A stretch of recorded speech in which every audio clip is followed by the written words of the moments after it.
your main event.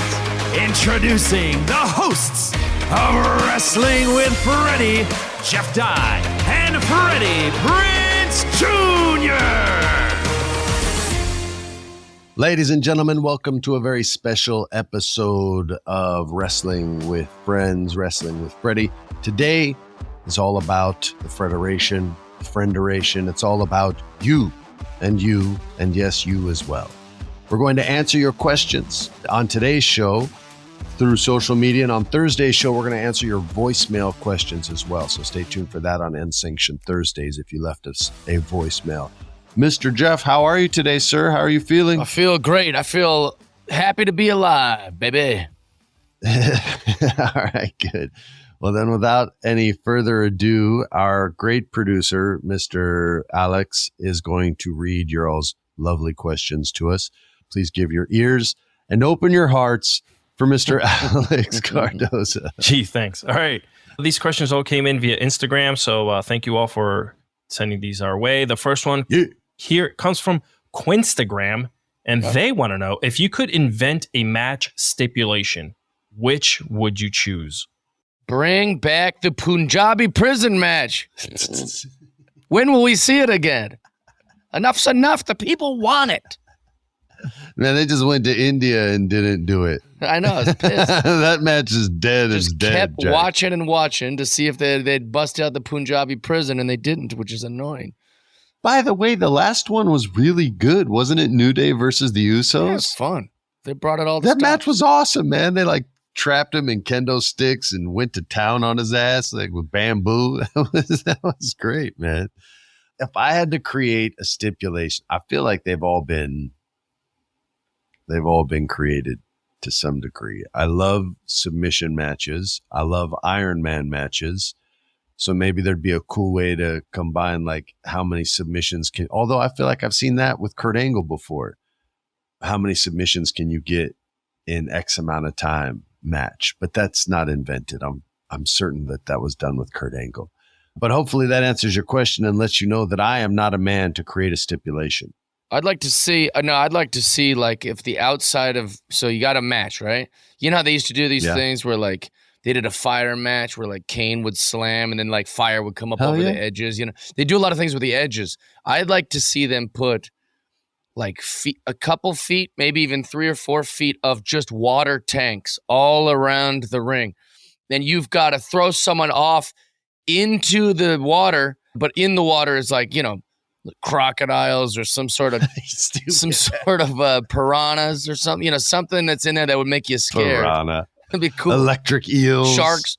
But you got to put it in a tank that won't break. Their big, stupid wrestler bodies won't break the glass, So there was an old school Japanese promotion that did crazy exploding ring matches and matches that they'd have to take a boat out to the ring and they'd get thrown. And was it what was it called? I think the promoter and wrestler's name was Okada. And this was on a show you got me into called Dark Side of the Ring. Yeah. And he was this Japanese guy and his matches were so friggin' bloody. And he had to wrestle that way because he broke his ankle. He used to be a high flyer and he busted his ankle and he didn't know what to do. And so he became this the people's Japanese Terry Funk and wrestled Terry Funk in an exploding ring. And then had to cover his body because he wasn't going to get out in time and the ring exploded. He was going to protect his hero, Terry Funk. I love it. It was a really cool episode, man. How about this? Oh, what? A building match, right? You got 2 guys on top of a building. Now, that's very, very high, right? And the way you win... They did Money in the Bank with this. No, top of a real tall building. And they both have parachutes on their backpacks. And you got to throw the guy off the building. The guy ain't going to die. He'll pull his parachute. Or you could put a bunch of soft crap around the top of the building. Or at the bottom of the building. And so you got to throw your opponent off the top of a building. Shane Mack would do it. Yes. Don't forget Halloween Havoc in the 90s. Hogan threw the Giant off a building from the MJM Grand. I don't know if you guys remember that. I don't remember that. I loved Halloween Havoc, but I didn't know that there was a building match. How has that match happened? Oh, my God. They've done everything. Next question here. How are MJF and Adam Cole best friends after knowing each other for 3 months? Seems odd. more of a statement. So he's not buying it. He's not buying the relationship. Now, I will say this. What was his name? JCL. JC. I'm going to call you JC. JC, you're not a believer, and I wasn't a believer in the Brochachos for life, Adam Cole and Maxwell Jacob Friedman. I thought certainly that not MJF, but Adam Cole was going to turn on Maxwell at Wembley Stadium in the tag match against Aussie Open so that he would have a better chance to win the world championship that night. But like you, I was wrong. And I've accepted my wrongness. And I think it's acceptance that helps us grow. Accept the fact that there's genuine love there. Accept the fact that they're brochachos for life. Accept the fact that you will never see the turn that you and I were so convinced of, because bros don't turn on each other. Right? Right, Jeff? You're with all that. I agree. And I'll answer his question in a weirder way. You know how you fall in love? Sometimes you fall into friendship. You meet a person, you go, I like this guy. He came to my house, he did my podcast. Sure, he's stoned, but I love this dude. He loves wrestling. He loves Star Wars. And from that day on, I said, I love that guy, and he's a good man. That guy sounds like a good guy. Yeah, that's what happened with us, buddy. And my buddy Justin. One time, we just needed an extra person to be on our softball team. And Justin, my buddy's like, I got a friend who'll play. And this guy shows up. He's jacked. He's funny. He was like really good at softball. He's like, you got anybody drinking after this? I was like, this guy is my new best friend. What just happened here? So sometimes you fall into friendship. That's all. All right. What do you got for us? The next one's coming from All of the Good Things 12. And she wants to know, are you still planning to start your own wrestling promotion, or is a PSN it? Yeah, very, very much so. And I can't discuss it now, but if it goes through, or B, if it falls apart, I'll share the story either way. But yeah, I'm close to getting to the next step. While we were recording this, my agent called. I saw it on the phone, and since we're on strike, I know it's not about any scripted stuff, so I know exactly what the call's about. But yeah, I'm working very hard at it. The Premier Streaming Network, which I hope you guys all subscribe to as your home for independent wrestling, has been a really incredible learning experience so far, and continues to be, as far as learning how to, promote my own events and things like that, and be able to pull this off with the right people. And Premier Streaming, these guys know what they're doing, and put their shows on at a successful venue every single time they go out. So yeah, so I'm still learning. I'm trying to do things the right way. I'm trying to start small and build it up, but also use my connections out here to help facilitate all those things. So working very, very hard at it, and will continue to do so. Also, I'll be launching a competitive to his. Son of a bitch. Yeah, so he will be like the WWF of his own thing, and I will be like the AEW, and we will compete for ratings Bastard. on the same network.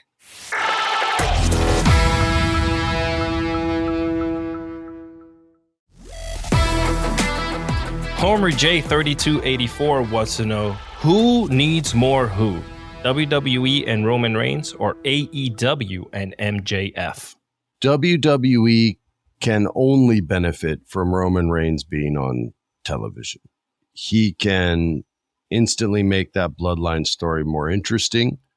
Right now, it's resting squarely on the shoulders, or in recent past, has rested squarely on the shoulders of everyone but him. And his schedule simply doesn't allow it. So it's forced WWE to get creative. It's forced them to evolve, because they only have so much access to him. MJF still gives you promos even if he's not going to wrestle. He gives you his presence even if he's not going to wrestle. So I think WWE needs Roman. Well, no, they don't need him more. Because AEW without Max, I don't even know what it would be. But they certainly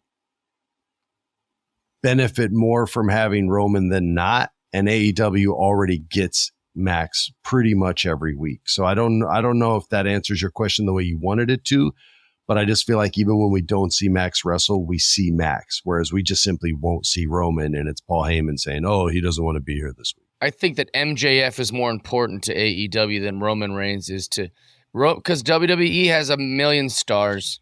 They forced Roman on us, and I think that Roman is just as popular as he's been in a lot of time of WWE. tomorrow they could make someone else as big as Roman Reigns is what I would say. L.A. Knight. Yeah. There's so many people they could just put in that position that people would go, all right, now Shinsuke Nakamura is the face of this show. That's a better way to look at it. If they were gone, who would fill that slot? I don't know if someone in AEW could, and for sure someone in WWE could. So yeah, I think that's a better way of saying it, the way you said it, Jeff. It'd be tough. It'd be tough to fill those shoes. Bullshit. All right, next one here is coming from Courtney Holland 35. What got you both into the wrestling business? The person that got me into the wrestling business was a lady at WrestleMania who said, you should sit and talk to the McMahon family about wrestling. And I said, yeah, all right, I'll give that a shot. And you can actually hear this in a much more eloquent and better way on episode 1, I think, at 1 or 2 of the podcast from back on season 1. But yeah, she said, I want you to talk to Stephanie McMahon, and she was head of creative, I think, at the time. And so I did. And Stephanie said, you should talk to my dad. And so I did. And he said, you should work here. And so I did. And that's what got me into the wrestling business. Jeff has done not just this podcast, but you've Jericho cruised how many times now? Only once. I've only Jericho cruised once. Oh, I thought you did it like 3 times. My bad. Nope. I would if they'd had me again. It was so much fun to be on this. That cruise was one of the funnest. What got me into the wrestling as a fan was when I was in kindergarten, my mom set up like a play date with a kid named Eric Behrens. And, when you're that age, you barely even know what's like going on in life. And I went to his house. I had like Ninja Turtles. I had all these kind of things at my house. But at his house, he had all these WWF Hasbro toys. And I remember seeing the toys. Whatever it is about this line of toy at that age, I was very like captivated by it. I was like, there was like a clown one and a cop one and a giant one named Andre. And I just remember looking at him going, these are so cool. And we played with him for about like 30 minutes. And he goes, these are real people. And I was like, what? And he's like, yeah, it's wrestling. It's like a show. And he had like these VHSs and his mom put in the VHS and we were watching them. And I was like holding this going, I'm holding the guy that's like on TV's toy. Like it was kind of like this whole, he opened it up. And from that day on, I watched wrestling ever since.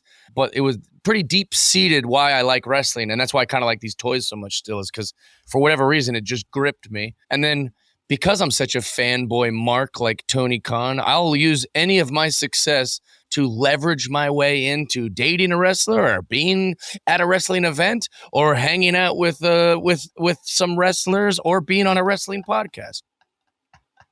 That's the truth. Next question. This one's coming from 5had0W Fox. Who would be in your Forbidden Door card if every company was representing? Oh, hell yeah. I mean, champion versus champion is the ultimate match, right? Roman Reigns versus Maxwell Jacob Friedman with Paul Heyman involved in the story as well. That would be just 2 of the best talkers ever in Heyman and MJF. And Roman is no friggin' slouch. He can handle his business now. He's way better than he used to be. To get to see that, whatever the story was, that triumvirate, check that word out. Learned that from a Deadpool comic book. That triumvirate would be unreal to have MJF's mind, Paul Heyman's mind, and Roman Reigns' mind on a wrestling story. That would be the ultimate, and it's so obvious, but that's the ultimate. That would be the absolute best, and it wouldn't matter who won. Just so both promoters know, it wouldn't matter who won. Only the fans would win.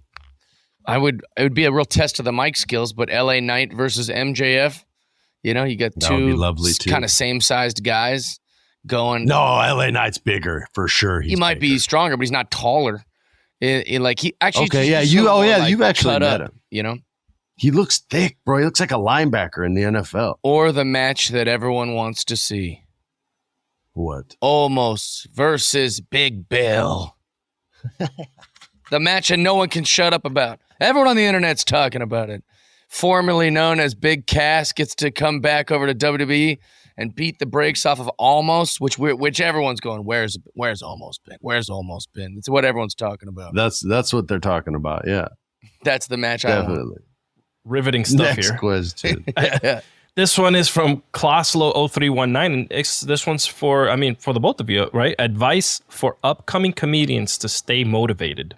Hit him, Jeff. Hit him with it. Well, I'm pretty attention motivated. So even when I was bad at comedy, it was nice to have a bunch of people listening to me. And it's like, I really enjoyed the process. Like, I'm up here and everyone's listening and everyone's giving me attention. And then with each laugh, I was like, oh, it's intoxicating to get the laugh. And now that I'm good enough to be confident that I'm not going to bomb, that's enough motivation for me right there. And then you slowly start getting paid. That's a good motivator, money. And then you slowly start getting attention from girls. That's another motivator. So like, even nights that I say I'm not going to do comedy, I find myself over at the Improv and they're like, hey, we'll throw you on. So it's like, I'm pretty motivated by just how much I love stand-up comedy. And if you're having trouble being motivated, then make some comedy friends, go make some other stand-up friends who will be like, let's come on, let's go down to the thing. So now you're it's fun. It makes it like you're hanging out more than you're making yourself go do the job.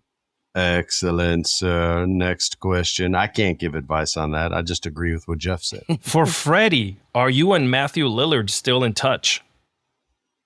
We weren't for years after whatever the last movie we did together was. And we went our separate ways. And then I randomly saw him, must have been a year and a half, maybe 2 years ago in Detroit City in an elevator at a hotel. Like the doors opened and he was there and I was getting in and I went, Matt, and he stood up tall. He went, no way. And we had a big hug and a talk outside the elevator for about 5-10 minutes. And then he went on his way to go see his family. I think it was for Thanksgiving or something. And I went into the hotel and I ran into him, but we didn't exchange numbers or anything. We aren't friends, but we certainly aren't enemies by any stretch of the imagination.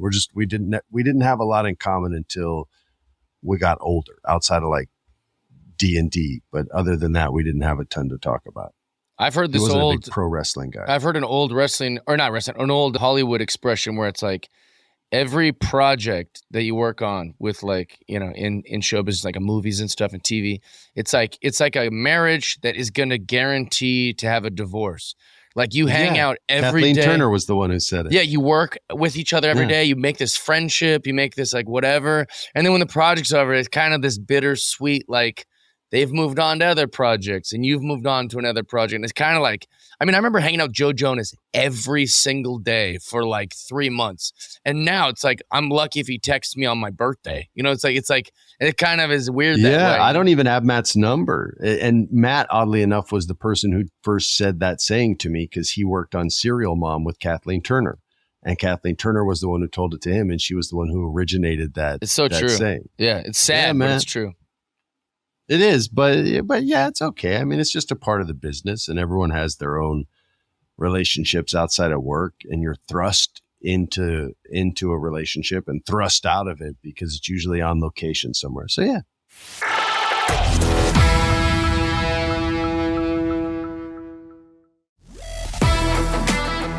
Next question. This one's coming from Zach Tato. What's one thing AEW could borrow from WWE and one thing WWE could borrow from AEW? That's a pretty good question. WWE is already borrowing a little in the trios sense. They're creating these factions that aren't manager factions. They're 3 or 4 members and they're having triple threat matches. They just won't call them trios. I don't think they'll ever use that term because they didn't create it. So I think they already are. And as far as AEW, I like that they're different, but sometimes it's a little too choreographed for my taste. And I like the WWE style more. However, I'm enjoying the matches in AEW overall much more than I am the WWE ones.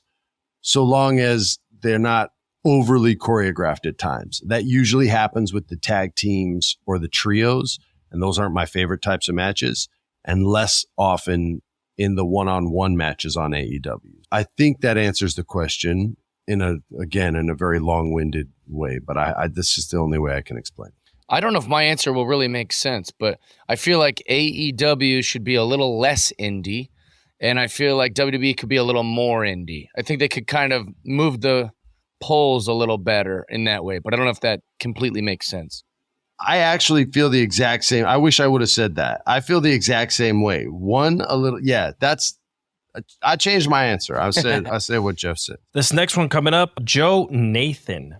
How did you two meet or come together to form this podcast? We were introduced through Josh or Kelsey. Josh Wolf. Josh, right? Yep. Josh Wolf, yeah. So there's another stand-up comedian named Josh Wolf who's super funny. You guys should follow him, Josh Wolf Comedy on Instagram. Great guy. Really good dude. One of the nicest guys in comedy. He's doing stuff with his son now, which is crazy. Josh and I used to have a podcast, and he's friends with stand-up comics, as most stand-ups are. Then they kind of sharpen each other all the time or just get to enjoy each other's jokes all the time. And he said, hey, do you want to do my friend's podcast? And I met Jeff, and we just clicked right from like before the podcast even started. I was just like, oh, we're for sure going to be friends by the time the podcast is over. What did you think? Well, that is true. So my podcast called Jeff Dye's Friendship Podcast, I intentionally do it in my place because I feel like that brings people's walls down. Like if they walk through my kitchen, they're like, you know, I'm giving them a drink out of like my, you know, and then they go up to they walk up by my bedroom, they come into my podcast. It's like, it kind of brings walls down. And Freddie was one of the ones immediately that I was like, dude, this guy rules in every single way. And also my producer, my at the time producer, was a huge Freddie Prinze fan. So he was like kind of starstruck and like not talking a lot. But I was like, dude, Freddie's the best. I was hoping this podcast would go this well. And then also a little, no one knows this, like the day after that podcast, I was like, people were like, oh, you had Freddie Prinze on? Or maybe after it aired, I was already being like, yeah, dude, he's like one of my best friends. Like me and Freddie, like I would like lie, just be like, heck, like I've known him since 1994 or something. That's kind of how this happened. And then he asked me if I wanted to be on his podcast, this wrestling one, and now I'm on it. Yeah, and we're both wrestling nerds, so it made it super duper easy. Like I've watched pay-per-views over at his house. I still have to go see you do comedy live, though. What kind of doo-doo friend am I? I haven't even seen you perform. I'm rarely in town. Flesh, that's man. why. Like, it's like, you know, rarely. I should have gone to Fairbanks. Yeah. Should have gone to Fairbanks. Travel 10 hours. A real friend goes to Fairbanks, Alaska. All right, you guys. Thus ends the Instagram questions. Thank you so much, you guys, for putting them. I'm sorry we couldn't get to all of them, but we'll do another one of these episodes. Stay tuned for Unsanctioned Thursdays, where we're going to answer your voicemails. You can hear your voice and see if it's as terrible sounding as mine. On behalf of the great Jeff Dye, I'm Freddie Prinze Jr., and this was Wrestling with Friends. Peace. Yeah. This has been a production of iHeart's My Cultura Podcast Network. For more podcasts from iHeartRadio, visit the iHeartRadio app, Apple Podcasts, or wherever you listen to your favorite shows.